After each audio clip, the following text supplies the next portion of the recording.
Alright, so we're needing to pick up here where we were talking about this normal distribution. I think we were talking last time about, we had gotten onto this slide,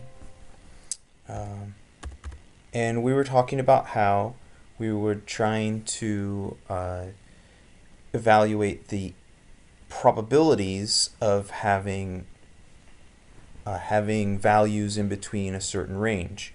So with the red curve here, I mean, this whole idea was what's the probability of having an x between the mean and a value of 5. Here was 5. The means are different values for each one of those curves. You can see, the red one was about 50%. I don't know, the magenta one's maybe somewhere around 10%, maybe 30% or so for the green one, and 0 for the blue one. So the idea was that we were trying to be able to calculate these values. We can approximate them by graphing it, just like I was saying, or sort of giving it an eyeball, what fraction of the total area under the curve is it. If we're actually going to evaluate all these integrals, we would have to do this weird thing with the error function, and it would be a big mess. So what we're after is to come up with some way, a table that we can keep all the values to be able to get the results of these integrals. Now, that is fine and we can do that, but it would be really great if we could come up with one table that could do all of these things. Because every problem is different. We'll have a different combination of mu and sigma for every problem, and it would be unfortunate if I had to have a table, an individual table for each one of them. So it would be nice if we could somehow, with mathematical magic, be able to do that all with just a single table. So what we're after is to be able to take all of these and collapse them down into a single equation. And the idea of U substitution that you learn about in calculus is a way that we can do that. This is the probability distribution, the normal distribution, the bell curve. And what we're really interested in is the integral of that thing between two bounds. Say, what are the fraction of American men, between 5'10" and 6'2" or whatever, something like that. So each one of these values represent the bounds that I want to find the probability between. So what we're going to do, first I do a little bit of algebraic manipulation here, just to, since there's a squared on here, I go ahead and bring the sigma inside the squared, just to make it a little cleaner. Because what we're going to do is we're going to do U substitution, which usually they use the symbol U, but in statistics usually we call it Z. So basically what I'm going to do is we're going to create this new thing called Z, and I'm simply going to define it as x minus mu over sigma. And once I've defined what that Z is, I can go and plug that into these other equations to make them a little bit simpler. So I plug in the Z into there, and you see, it becomes a little simpler. And you also notice that the mu is gone. That sigma disappeared, and that mu is gone, which is very useful. Okay? Now, as you will learn in calculus, you also not only do you need to substitute in the Z in there, but you also need to handle the differential. And you don't have to worry about that because in the end we're not going to do any calculus. But up here, if we change things around and we take the differential, we can find, rearrange that dx is the same thing as sigma dx. So by defining z equaling x minus mu over sigma, that results in the fact that dx is equal to sigma dx. Again, don't worry about this. We're not necessarily doing calculus here. We're just trying to get somewhere where we can use this table. So wherever I see dx, I can replace with sigma dx, and wherever I have x minus mu over sigma, I can replace that with z. So this equation ends up like this. You can see the z gets replaced, and also the sigma here cancels with a sigma there, and I'm left with this equation, which is really important. What's really important here is that no longer does sigma and mu appear in this equation. It's really amazing that by simply making this substitution, coming up with this new variable z, that the equation, the integral that I need to calculate, this integral, mu and sigma no longer appear in there. Okay? Now the other thing that we need to do is we need to transform the bounds. I replace this thing with z. I replace this thing with sigma dz. I also need to replace x1 and x2 with z2 and z1. Okay? And it's really simple the way we do that. Anytime I have an x value, I can replace it with its equivalent z value by plugging in x, subtracting from mu, and dividing by sigma, and that gives me z. So if I have any given x here, I can get its corresponding z by plugging it into the equation that we defined for what z means. So in this particular case down here, we're going to use this equation instead of the original one with the mu and the sigma. In that case, mu was 2 and sigma was 1. Okay? And not only do we replace it with the equation, but we need to change from the bound. That's x1, 2. x2 is 5. I need to get my z1 and my z2. Now, again, I'm going to use this equation right up here. I'm going to put it in. So my x1 minus mu over sigma, which in this case, you'll remember 2 was my mu and 1 was my sigma. So that's my mu, that's my sigma. This is my x1. x1 is 2. And so 2 minus 2 over 1, that's 0. Okay? Then my z2 we do in the same way. Okay? That's x2 is the 5. Okay? The mu is 2 here. And the 1, that's sigma, goes in there. 5 minus 2 over 1, that's 3. So z1 is 0 and z2 is 3. So this equation ends up here. So this integral will give the exact same results as this integral will. But it's simpler. There's no mu, there's no sigma, and what's amazing is that we can go ahead and transfer these equations into being in this integral for z. Again, I can calculate my z1 and z2. In this case, I have a different mu, which is 5, and a different sigma, which is 2. Both of my bounds are 5. They both end up being 0. I have the integral from 0 to 0. That's, of course, still 0. Okay? There's no area under that. And then I can go ahead and do the same thing for the magenta one and the same thing for the green one. And you can go through and look at each one of these Z1 and Z2 calculations and see that you do get these numbers. And so the result here is that all these things here, what's really amazing is that all of these things here, I have different bounds. Okay, my Z1 and Z2 are different in here. Okay, but I have the same integral here. Okay, I'm taking the integral of the same thing, but over different bounds, even for each one of these 4 different problems with different mu's and sigmas. So this is the powerful thing, is that we're able to take the integral of a single function rather than different functions for every combination of mu and sigma. So now I only need to have one table, the table for this integral, rather than the table for every combination of mu and sigma. And that's the power of using this u substitution by replacing the x minus mu over sigma with z, because we get a single function to work with. Really a great thing. So this distribution right here is what's called the standard normal distribution. And we use the regular normal distribution here with mu and sigma, and we convert to the standard one using x minus mu over sigma for z. And so all of these curves all collapse into this one curve using z. Now, another way to look at this, if you sort of compare these two equations and sort of try to rearrange, and this is just a little algebra, these two things are equal, but if I just rearrange it to look more like that, we can see that this equation is really the same thing as if I had a 0 mean and unit or 1 standard deviation, which is kind of interesting.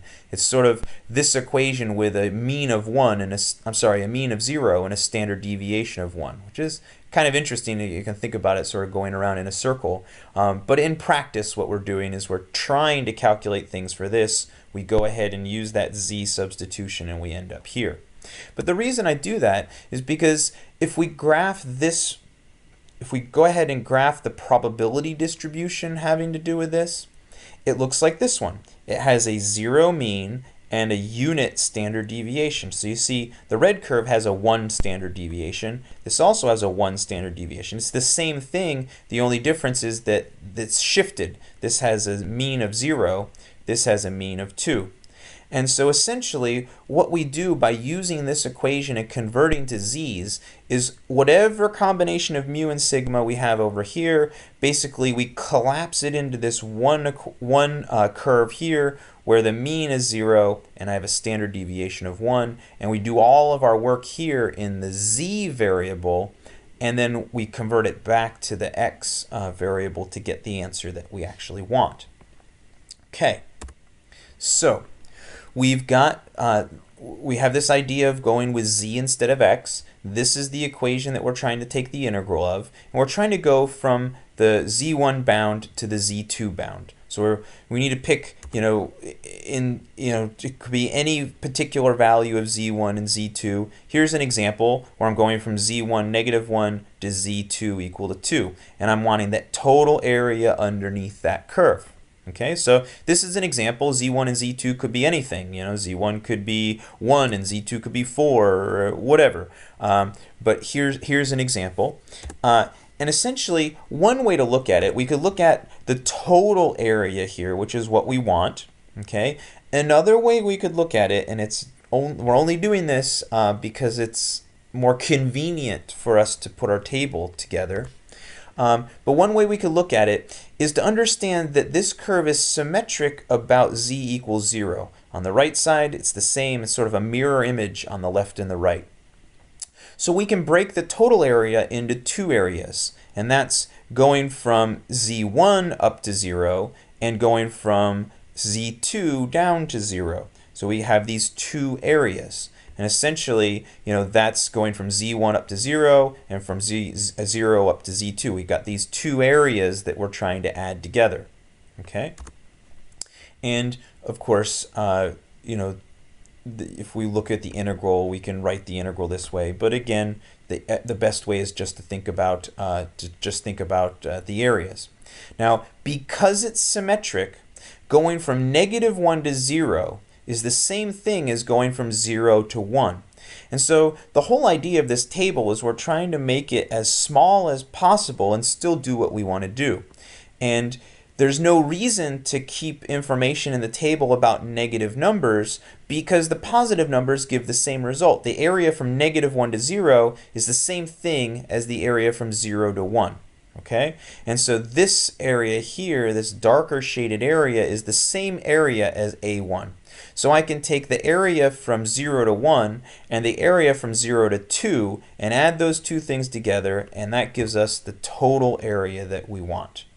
Okay, and so there's always a way that we can rewrite the problem, the area that we're looking for. There's always a way to rewrite that in a way that is going from 0 to some positive z. Okay, and so this is what the table looks like. Okay, and it's a little odd because the z, the first digit of the z is in this first column, and the second digit of the z is in this first row. Okay, so you could imagine I might want to know what is the area from z equals 0 to z equals 0.1, the area from z equals 0 to 0.2, from 0 up to 0.3, from up to 0.4, up to 0.5, up to 0.6, up to 0.7, etc. I would want to know all those values. And you might imagine I'd create one giant long column when 0, z equals 0, 0.1, 0.2, 0.3, 0.4, 0.5, 0.6, 0.7, 0.8, 0.9, 1, 1.1, 1.2, and keep going down. And we would probably also want to have as much resolution as possible. Maybe I might want to have z equals 0.00, z up to 0.01, z up to 0.02, up to 0.03. You could imagine all of these values, and they would make this one giant long column. But instead of having one giant long column, we can, that would take up if I'm putting this on a page in a table, it would take up, there would be just one giant long column and most of the rest of the page would be empty. So essentially what we're going to do is we're going to spread out all this information over the entire page. So for example, this value right here corresponds to when z is equal to 0.00. This value here is when z is 0.01. This one right here is when z is equal to 0.02, etc. So like I said, the first digit for z is here, the second digit is here. And so the value that's inside this table is the area, the fraction of the area from z equals 0 up to the value of z. So this guy right here, the 0.2704, that's a value from the area from z equals 0 up to z equals 0.74. Okay? So the z's are found in the first row and the first column, and the values inside of here are giving me the area from 0 up to z. Okay? And like I said, it's really interesting. Every problem that we might want to solve, we can solve it by always looking at areas from 0 up to z. Okay? And I'll do some examples and that will help us to understand a little bit more what's going on. So this is the table that we were after this whole time, and it allows us to solve any problem with any combination of mu and sigma. Okay, so here's a bigger table. It goes on to higher values of z, okay, and it's just a little bit more complete. And I like to always include this little figure with it to remind us that the area that's inside the table, these values in the table, are the areas going from 0 up to a value of z. Okay, so essentially as z gets bigger and bigger, I get more and more area. If z goes off to infinity, I should have half of the area, okay, from one side. So we can see as z gets bigger, okay, this is z equals 0. There's no area from z equals 0 to z equals 0. That makes sense. There's no area. And as z gets bigger here, we can see I get closer and closer to 50%. So at a z of 3.09, I have 0.499 of the area, or almost half of the area. Once I get up here to z is equal to 3.09, I have almost half of the area. Okay? Now, let's go back to one of the examples we had before, the green curve. This was a mean of 8 and a standard deviation of 3. And I was trying to calculate the area going from a value of 5 to the mean. Okay? And in this case, the mean was 8. And, we guessed at that. You look at that, I don't know, maybe that's about a third of the area. So we can get an approximation, but we can use the table to get a much better answer. So this is the original integral that we're trying to find. There's my mean of 8. Here's my standard deviation of 3. But we need to take this integral and convert it into z using that equation right there. Okay? And so we'd done this earlier to convert the bounds. We take the 8. We have 8 in here. The mu was 8. So I have 8 minus 8 divided by sigma, which was 3. 8 minus 8 over 3 is 0. 8 minus 8 is 0. So the upper bound, the 8 is corresponding, when x is 8, z is equal to 0. Then we have the lower bound, the 5. 5 minus 8 divided by 3. 5 minus 8, that's negative 3 divided by 3. That gives negative 1. So my lower bound is negative 1. My upper bound is 0. So I need to take my integral in terms of z from a value of negative 1 of z up to 0 of z. Okay? Now, as it turns out, that's nice and convenient for us. Because there's a value of z, that enables us to use this table very easily. And you can see, look here, the area is going from the mean to 5. Okay? Now, 0, of course, always means the mean. A value of 0 for z is the mean. So a value of x equals 8 here corresponds to a value of z equals 0. Now we want to go from 5 to 8 in x, which is -1 to 0 in z. So I want to go from -1 in z up to 0, but our table doesn't give us from -1 to 0. It gives from 0 to another value, into a positive value. Now, of course, because it's symmetric, going from -1 to 0 is the same thing as going from 0 to +1. Okay, so we can go an area from 0 to +1. That's the same thing as -1 to 0. Okay, and that's what I'm talking about of why we don't ever need any negative values of z in our table, because we can always use positive values. So where is z equal to 1? Okay, this is z equal to 1.0, and then which column I choose depends on the second digit. Our second digit, we're looking for 1.00. 1.00, okay, that's this piece right here, 0.3413.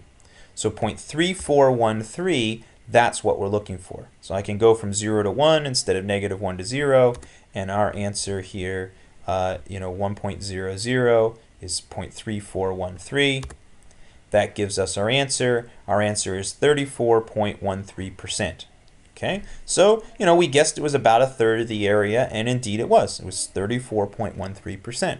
So that's how we go ahead and use this table to solve for, to solve those integrals. We don't ever have to do error functions. We don't have to do all that nasty mess. We just have to understand the bounds that we're looking at, convert our x's into our z's, and look into our z table. It's not that big of a problem.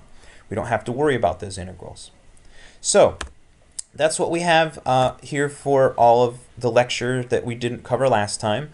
I will go ahead and work out a document that does some more examples, ones related to the height like we've been talking about before, that'll give you a little bit more idea about how to solve the problems that you're going to need to do for your homework. Okay, so I'll go ahead and post this, and I'll let you put a link to it in D2L so you can all find it. All right.